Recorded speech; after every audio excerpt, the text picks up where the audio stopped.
Movies. Movies have been a big part of my life ever since I saw my first movie, The Godfather Part 2. But in all seriousness, I love movies, and I never really talk about them on this YouTube channel. So that's what I'm doing today. But in this video today, I would just like to talk about movies, the movies that I love, from each year I've been alive. So that's from 1956 to now. So let's get started.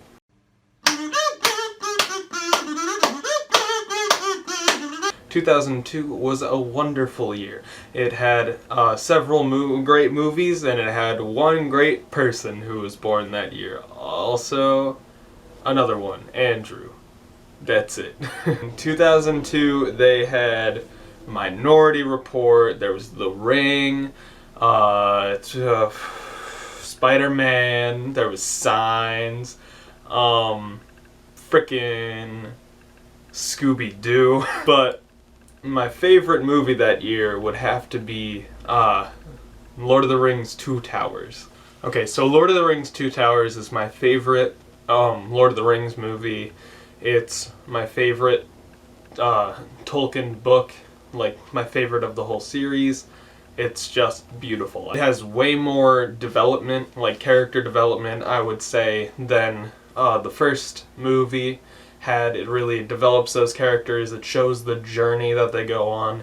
It shows more of Pippin and Merry than the first movie had. It shows them grow as characters. Gollum has a bigger part in this movie than he did in the last, because the last he didn't have like any part at all. But in this movie he has way more of a part. You really get to learn about him, you feel for him.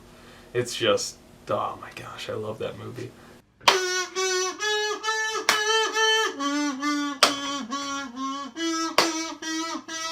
Okay, so now on to 2003. 2003 had movies like Pirates of the Caribbean. In the first one, it had School of Rock, Return of the King, Lord of the Rings: Return of the King, Old Boy, Hulk, Holes, X2, Bruce Almighty. Just both Matrix. Sequels, which are wonderful films. Out of all of them, it brought me down to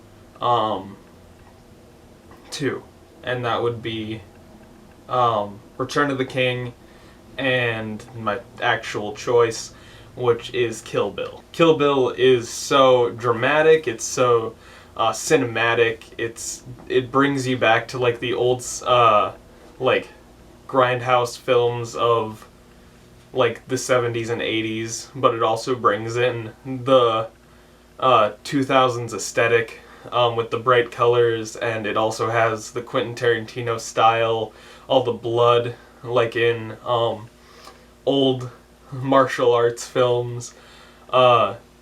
It's just, oh my gosh, it's so stylistic, it's so funny and witty and dramatic and full of action.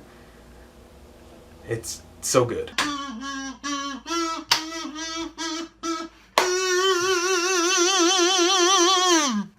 frick.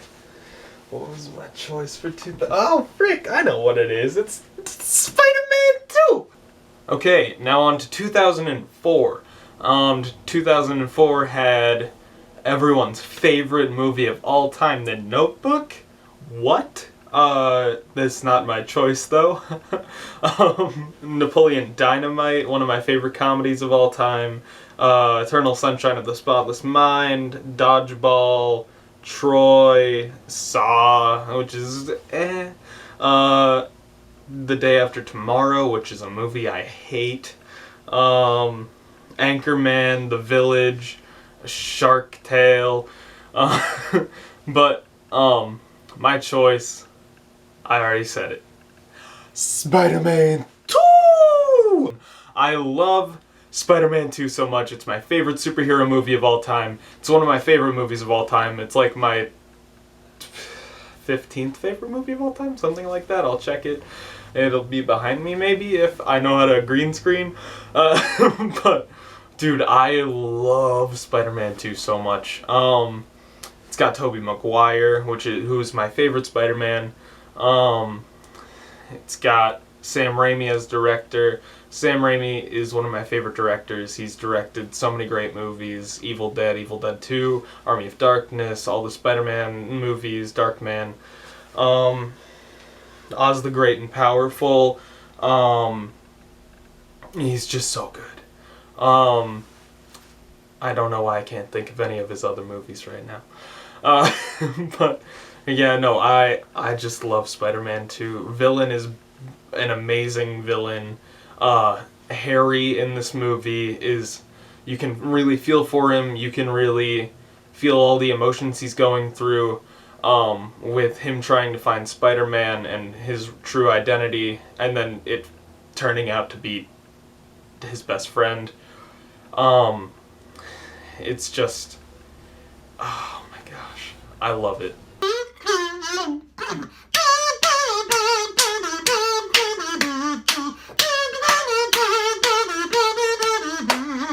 2005. 2005 had some amazing movies, had some terrible movies, and this one was one of the hardest ones for me to choose, if I'm being completely honest. It had Constantine with Keanu Reeves, robots, Narnia, King Kong, gotta get Jack Black fighting off some fake bugs, Charlie and the Chocolate Factory, the weird one with Johnny Depp, the first movie of the Nolan trilogy of Batman movies, Space Jumanji, Zathura, Shark Boy and Lava Girl, the best movie ever, which was all filmed in one space, which is actually really impressive to me. Madagascar, The Descent, oh my gosh, one of the best horror movies of all time. Oh my gosh, yeah, no, except for the ending. Overall, I had to narrow it down to 2 movies. One, because I'm a super nerd, and the second, because it's such an amazing movie. And it really speaks to, like, what's going on in the news these days, stuff like that. But I picked the nerdy one. The first movie is V for Vendetta, which is an amazing movie. I quote it all the time.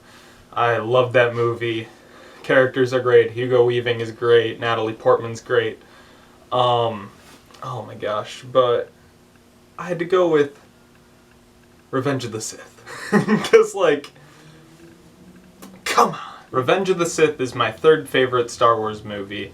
And it's still up here. And that's how good they are. I don't know if that's just personal opinion or if that's legitimate. But it's probably just personal opinion. It has so many quotable lines. It has so much, like, it fills in so many gaps and also leaves some open. It actually ends off the second trilogy of movies kind of super well, which is weird because the first 2 movies are good, but they're not, like, great. And then this one comes in and it's like wonderful. Like, it's like perfect, you know? It's the perfect ending for me anyway. This movie is just great.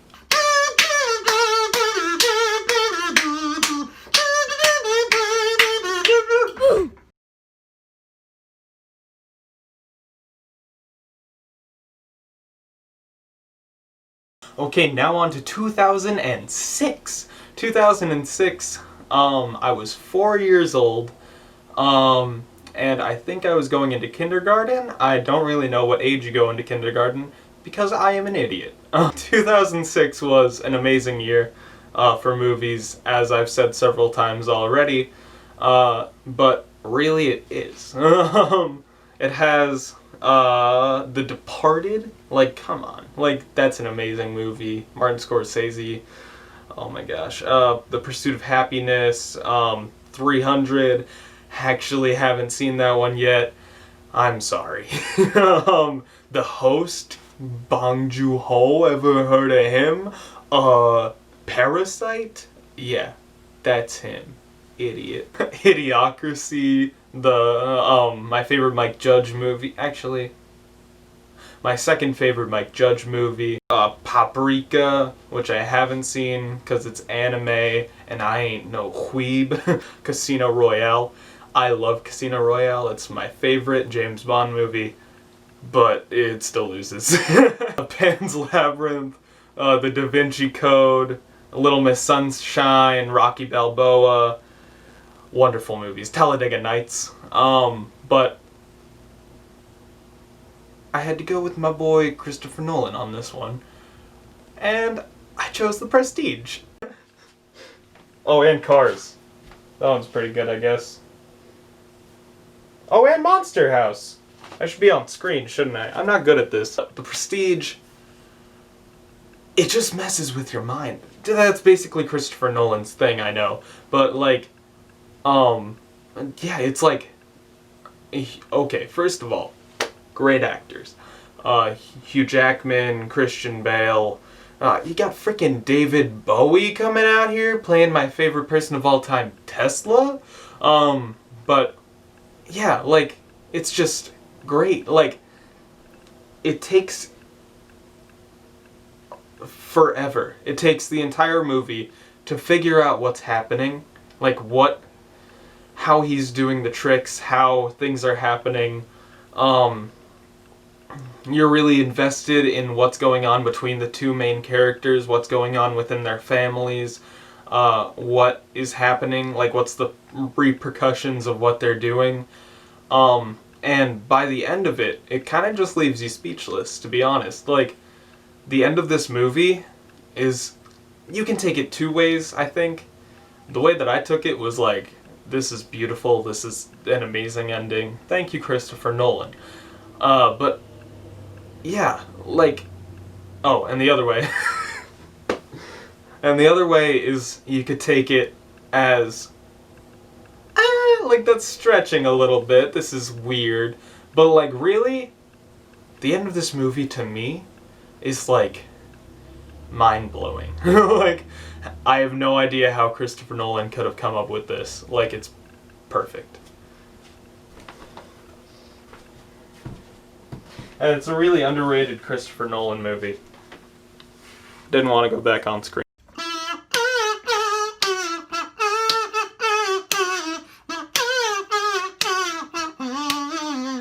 "2007 isn't even a contest for me. 2007 has one of my favorite movies of all time in it, my sixth favorite movie of all time. But it did also have some good movies. It had Sunshine, haven't seen that one actually, I Am Legend, Bridge to Terabithia, Ratatouille, Transformers, which is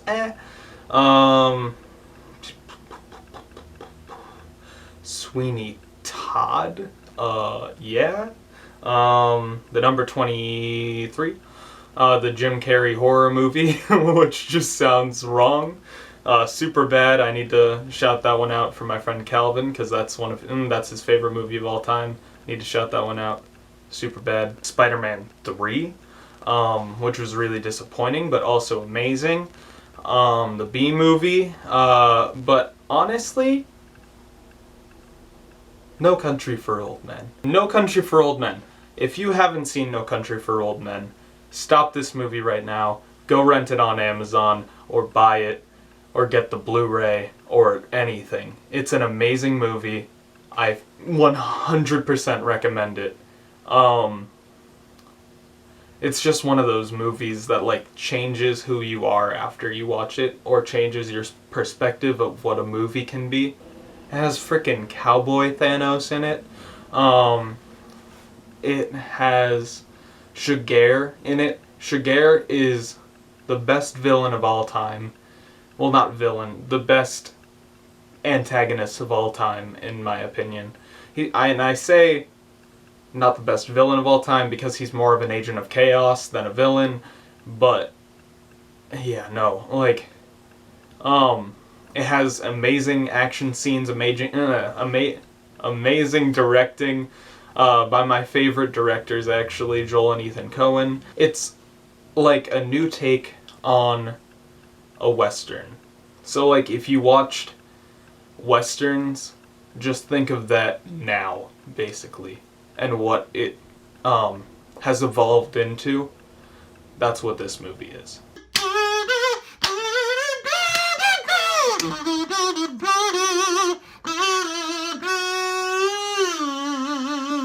2008 had movies like Twilight, The Curious Case of Benjamin Button, Hulk, and Iron Man, which started off the MCU, you know, the thing that people like. Oh, it's got Cloverfield. Cloverfield came out this year. Mamma Mia, Tropic Thunder, another one of my favorite comedies. Step Brothers, another one of my favorite comedies. Get Smart, Hancock, Wall-E, Kung Fu Panda. But I need to go with my boy Christopher Nolan again, with The Dark Knight. The Dark Knight really changed what comic book movies could be, in a year that comic book movies really started to explode. It took a basic formula that had already been established, like with the Fantastic Four movies, Spider-Man, the X-Men movies, and made it darker and grittier and more down to earth. It really changed up the scene. The Joker he's up there with Sugar, like in the last one. He's just an agent of chaos, just out to make everything chaotic. Like Alfred says, some men just want to see the world burn. That's legitimately what the Joker wants. It has amazing writing, like especially for a comic book movie at that time. Like this writing was like up there. Like this is like more than anyone could ever think a comic book movie could be, basically.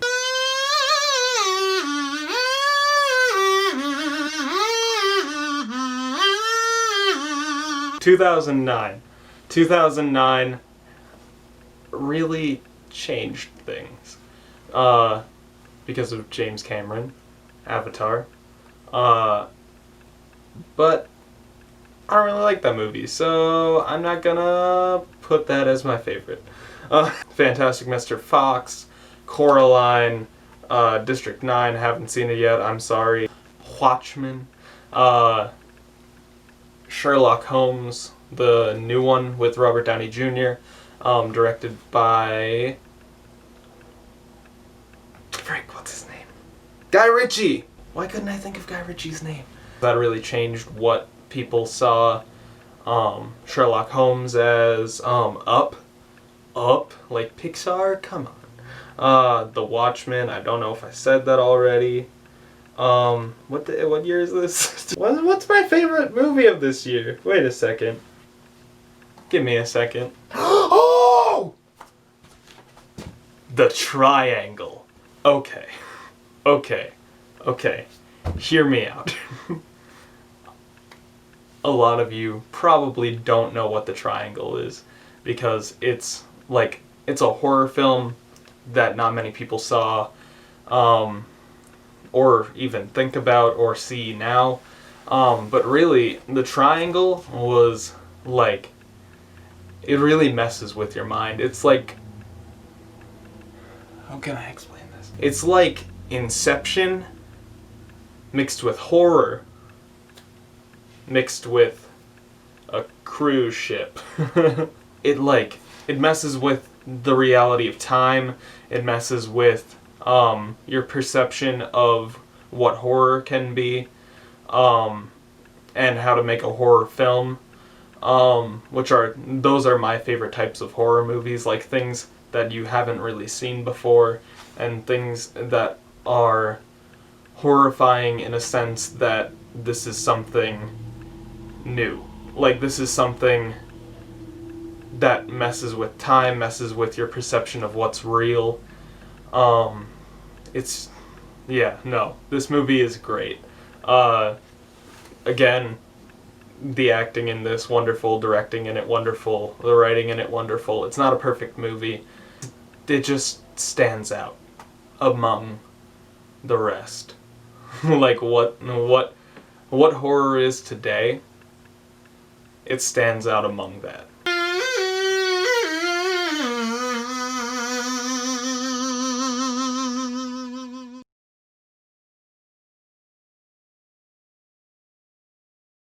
I know Inception came out this year. I know Inception came out this year. I know. I'm not gonna pick it though. Because there's a movie that I find better than it. The last Avatar I'm the last Airbender. I don't frickin' care. That movie ruined my childhood. Shutter Island came out this year. Grown Ups came out this year. I hate that movie, to be honest.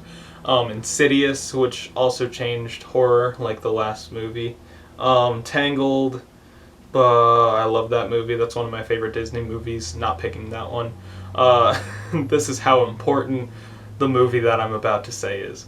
The Other Guys came out this year. That's an amazing movie. Well, amazing comedy. It's not a great movie, but as a comedy, it's really funny. One of my favorite movies came out this year. Scott Pilgrim vs. the World. And I'm not gonna pick it, because there's a movie that's even better than it. It's not one of my favorite movies of all time. It's my favorite bad movie of all time. My favorite movie of 2010 is Birdemic, Shock and Terror. Birdemic, Shock and Terror is the worst movie ever. It's the funniest thing I've ever watched in my entire life. I might stand by that if we're not going up against Airplane, because Airplane is my favorite comedy. But those up against each other, it's actually really hard. Because Birdemic, Shock and Terror is like, okay, this is what happened. So this Vietnamese guy was like, I'm gonna make a movie out of $10,000. He's gonna make an entire movie from $10,000. And he wrote it in English, but he is Vietnamese, and he doesn't speak very good English. So he writes this screenplay, and without anybody being like, this isn't good, or anything like that, he just makes the movie. It has horrible CGI, it has horrendous writing, cinematography, audio, mixing, editing, literally everything is the worst it can be. And he meant it to be completely serious. And for that, I love this movie.